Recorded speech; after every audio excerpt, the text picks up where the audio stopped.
Taurus, happy February. Okay, this is weird, but also sad and kind of cool. This is the third video I've done, and this is the third time this has been the shadow card. So I don't know if it's just February because January, you know, resolutions fall through, credit card bills come in. I don't know what it is, but if this is like gonna be the theme, okay. Also, while I was shuffling for you guys, I had the urge to tell you, it's a little quote that I read that just has been really profoundly changing the game for me. It was just so simple. Small breath, small life. Big breath, big life. And it was pretty much just saying, focusing on your breath. If you're actually in the breath, seconds, minutes, hours during the day, even just once a day, it's really going to change the game. So I really urge you guys, and I'm urging myself to just remind myself throughout the day to just take some deep breaths, because if this is how we're feeling and everybody's feeling this way, we gotta just focus on the breath. Okay, I'm gonna get started. I'm gonna jump right into it. My videos haven't been very long so far because February is a short month, so not much to say, I guess.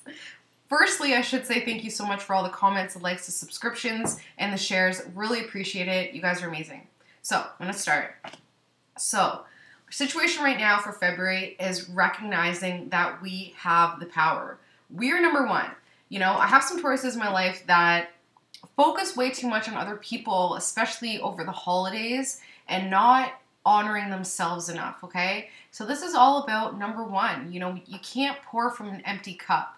So recognize that what's going on in your head, the feelings you have about yourself, the thoughts you have about yourself, the thoughts you have about what's going on in your life right now, that's all you're doing. I'm sorry to say it, but that's all you're doing. You know, I was just reading this book last night that really opened my eyes, that said next time you stub your toe, you bump your elbow, you get into a car accident, try and remember what you were thinking in that exact moment of the accident or incident and see if it's related. Because a lot of the times, you know, I remember I was just cooking the other day for, you know, my nephew and my husband, and they were not saying thank you and just being not appreciative at all. And I burnt my finger badly, and I realized that I had burnt my finger at the exact same time that I was condemning them for not being appreciative. I wasn't even appreciating the moment that I was having with my, and I was wearing a glove, like it burned through the glove. And actually, your digits have symbolic meaning as well. Your pointer finger is finger pointing, is blame. Your middle finger is, I don't know, but your pinky finger is how you feel about your family. So things like that. Also, any physical symptoms have emotional reasons attached and spiritual reasons attached. I go to our spiritualnutrition.com, and it's incredible how much you realize, you know, your physical attributes are totally and directly related to your thoughts and your attitudes towards yourself, towards others, towards the world in general. You know, it's truly amazing. It's only when we can get around our own self that we can start to recognize and understand that our body speaks to us. When our body is in dis-ease or discomfort, it'll physically manifest into illnesses. And I'm living proof. Right now I'm getting over a cold because I was working too hard out, and a cold makes you and forces you to take rest. And I needed that rest. I totally did. I was totally depressed about it because I was like, I need to be working. But no, I needed that rest, and that's exactly what the universe gave me. Not the way that I wanted it, but I would have preferred a vacation, but just saying. Okay, so obstacle and aid. So once we recognize that we have all that we need, we are completely fulfilled emotionally, physically, mentally. We have everything that we need to transform our lives for the better, forever. It's time to really recognize that. This isn't necessarily an easy place to get to. You know, it took me about a year to finally realize, like, holy crap, I'm literally manifesting, I'm thinking my world into creation. Like, that is, you know, you start to really take a look around and you look back on your life and you're like, ooh, you're like, yeah, I totally did create that. That was totally based on my understanding of the world. But it really is about recognizing when those thoughts come up. And once you recognize the thoughts, we're able to make a U-turn and say, cancel. No, that's not my thought. You know, Tauruses can be really, I don't want to say stubborn, but when they have a thought in their mind, or a belief, it's really hard to change that, which is fine and which is beautiful actually, because there's so many fluid and wishy-washy people in the world. It's nice to have some stability and some grounding presence. The only thing that I urge Tauruses is, if they have a belief, make sure that it's actually your belief. Make sure that when you trail it back, you know, that it's actually yours, that it's something that you witnessed firsthand, that it wasn't something that somebody gave to you. You know, a lot of times I find that, you know, when I was working in an office building, I would go and sit down with some women and we would just talk about all the illnesses that our husbands had. That's what we talked about on break, is just cancer, illness, blah, blah, blah. And of course I was sick all the time. Of course I was worried all the time. I was worried about my husband getting sick. I was living a life of fear because all I talked about every break for half an hour a day was cancer and illness, you know? And then it definitely wasn't easy for me to start saying, no, I got work to do. I made lies to not even go and take breaks because I had to get myself away from it. So make the changes that are needed. Change is not something that people like to hear a lot of the times because it involves action work. But if this change is literally just watching your thoughts, that's easy. That's an easy change we can make. And that's a very beautiful change that we can make. So subconsciously, it's doing well under the surface. You guys are doing really, really well emotionally. You guys are completely supported by your family. Something new in the family as well that has just brought about more happiness, which is totally needed. So under the surface, you guys are dancing, you guys are loving life, you're happy, it's going really well, okay? Thinking, though, that you're missing something. Thinking that something is missing in my life. Focus too much on the vast void and not focused on the details of life. And the details of life, I'm not talking about your routine. I'm not talking about the details of your shopping list. I'm talking about the details of your life, like nature, like family, like looking into, you know, a baby's eyes, like those details, the minute, beautiful, natural details that we see every day but we take for granted, you know. Lately, I've been trying to really look at the world through fresh and curious eyes. A truck drove by the other day, like a truck with lights on it, and I was just, because it was at night, so it was just like the lights, and it reminded me of like when a newborn baby would see, just like, it was beautiful. And that would be a detail of life that we've been so conditioned to be like, that's what that is, it's nothing. But to actually take a second to see how beautiful the world is, to see the beauty of the birds singing outside, or the beauty of a cloud turning into a shape of, you know, of a rabbit, things like that are just so beautiful. That's what's missing from your life.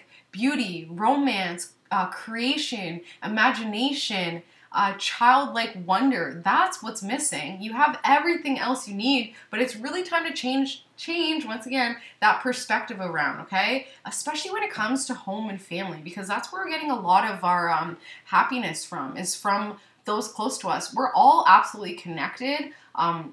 We're connected to strangers. We're connected to people halfway across. We're connected as humans. We're connected. But it's when we start to recognize that connectedness in family and friends, especially because they're not bloodline, we're able to move that outward. It all starts from within. You know, charity starts at home. Sometimes it's just charitable to give your time and your energy and your love from home, from the family, and then you're able to move it out. If everything's going well here, it's easy peasy to spread it. So something that would have just immediately passed, this emotional focus on, you know, kind of the day-to-day, the circle of life, the everlasting change of, you know, morning, new night, that whole thing, that's too much of a focus now, and getting emotional about it. And like I said, family, children, childlike play is completely behind and not a focus at all. It's time to really take your shoes off, kick your feet up, and go into nature. Definitely time to go into nature. Taurus and nature go hand in hand. You guys are like the witches of the zodiac, and I mean that in the most respectful and positive way possible. When I say witches, I mean you guys are so connected to nature. If you're feeling low ever, just go outside, get some sun, get some fresh air, water, take your shoes off and put your feet in the cold earth or the warm earth, wherever you are, and just embrace that natural side of you. Because just as much as Tauruses are, you know, acquisitive and can get that material aspect under control, you still need that nature to ground you. And an ungrounded Taurus nobody wants that. People want their Tauruses to be grounded. They need it, right? So future card, looking good. Something will come to light. Once you recognize that you haven't been fair to yourself, you've been putting too much on, like it's an unbalance, putting too much focused attention and finger pointing at other people, wondering when they're going to show their true colors, thinking that they're not showing enough of themselves, thinking that they're not giving enough of themselves, thinking that they have this cloak, that they're boxing you out, that you can't get in. That's not true. It's all just how you view it. It's all just what you think about the situation. I would not be surprised if this person or this situation that is making you feel lack, that is making you feel like you're missing something out of life, that is really making you stubborn and put your foot down. I bet you if you just changed your thoughts surrounding it, you would realize that it's all in your head and it's really nothing to be too worried about. And you're creating, like, swords are all thought. Like, sword rules logic and thought process and analysis. So that's literally your individual thoughts and beliefs that came from, you don't even know where they came from. It's complete void where they came from, but it's stopping you from seeing the beauty of life, the beauty that's right on the horizon. Okay, so you right now, something from the past coming up, a judgment in a relationship, really shining the light, blowing the horn, blowing the whistle on what's going on. Something from the past that wasn't completed in 2016. 2016 was a time to let go, and as a Taurus, letting go is not a strong suit, but it is totally within your capabilities. Let it go. And it's very simple to let something go. All you have to do is ask for help, okay? And, well, see, that's what I would do, but I don't want to tell you what to do. A lot of the times I've heard that to let go, just envision yourself in water or even take a bath and think about that situation and literally imagine it being pulled out and put into the water, and then when you drain down the bath, it's gone. Or, you know, you can think about the situation, you can write it down, you can burn it, you can call an Archangel Metatron, Archangel Michael. They all can help, or even somebody that loves you that has passed on, they can all help you move on and let go. Because Tauruses can feel so bogged down just from memories. And memory, a strong memory is the number one heart disease. Like, we want to really be letting these things go and recognizing them for what they are so that we can transmute it into something loving and something positive instead of focusing on, you know, the negative and how much it hurt and stuff like that. But anyways, you guys know what you need to do, okay? I'm really urging you guys to call on some angels for support and some help because they're there and they want your help. If you want, I can absolutely I've been doing this a lot also, where I send my spirit guides to other spirit guides just to kind of activate them, to wake them up and say, listen, like, this person needs help, please give them a hand. If that's something that you want me to do, please, like, I'm urging you guys to reach out to me because I love to do it, and it's easy for me, and it's important. It's important to activate our spirit guides, not because we necessarily need them. We are our own authority, and our spirit guides hope that we don't need their help. But in times of crisis and in times of transition like this, especially for the Tauruses, it's very imperative to feel supported and to feel aligned with your spirit, with your spiritual self, your higher self. And the best way to do that is to call on your angels, okay? So friends and family, doing well. Like I said, more of a focus on the friends and family for sure. Feeling kind of alone when it comes to your friends and family. Feeling like you're a single person. Feeling like you're kind of like your friends and family are just head in the clouds and they're not grounded, they're not focused, so you feel like you have to be the one to be focused and grounded. That's all good and fine, and that is what a lot of Tauruses are needed in this lifetime, to ground the chaotic people, to give the people that are way in their head that beauty and that reassurance that life is more than just, you know, that life actually does need some planning and needs some consistency and needs some groundiness in order to cope and cooperate with the universe. You know, I love the Tauruses in my life because they bring me back down to reality. I can be so up here with my ideas and, well, I'm going to do this and then that and then that, and it's just all over the place. I go and I talk to Taurus, and not only are they able to provide me with that building plan, that foundation, a lot of times it's just the fact that they support it. Well, okay, that's a great idea, but this is how you get it off the ground, okay? And Taurus, we need you guys to be grounded in order to help the crazy ones get their footing, okay? So hope and fear, you want to let loose. You want to be whimsical. But like I said, you feel like you're the only one in the family and friends who's grounded, who's focused, who's sure-footed. But you're tired of it, and you want to kind of have that free, romantic, creative, whimsical life that the other signs come across so easily. You know, when is it Taurus's turn to let loose? When does Taurus get to have a little fun? Why is it always the Leos and the Libras who can just go out and enjoy the beauty of life, but it's the Taurus who's realizing, no, this costs money and this is how you plan it and this is how you do it. Recognize that it's a hope. You hope for it and you also fear it. So if it's a fear, what's fearful about it? What's really the reason why you feel like you can't let loose? Is it because of other people in your life? You feel like you have to be the responsible one for them? If that's the case, that's a conversation you need to have with that person and tell them, listen, like, I don't trust the decisions that you're making. Be honest about it. You know, a lot of the times with relationships especially, we feel like we can't be honest with people, but that's all our relationships want, is honesty and communication and open communication. It might be hard to say what's on your mind at first, but once you say it, everything clears. That energy of holding in something is way more potent and depressing and negative than ever saying anything that could, you know what I mean? Holding on to resentment and anger is worse than saying something resentful and angry and just putting it out there and just letting it go. You hold on to it, the person doesn't know why you're upset, but you're upset for a lifetime, and they don't even know what they did wrong. The best way to overcome a situation, to grow from it, is to just tackle it head on. And that might not be the easiest thing because Taurus, even though Taurus rules the throat, sometimes their throat can be closed. It's underactive or overactive. Either way, either Taurus is talking too much about things that aren't substantial, or they're not talking enough about the substantial things. So it's really about finding that balance. And to unlock and open your throat chakra, wear blue. That's probably why I'm talking so much. I always talk so much with Tauruses. I'm sorry. Last card.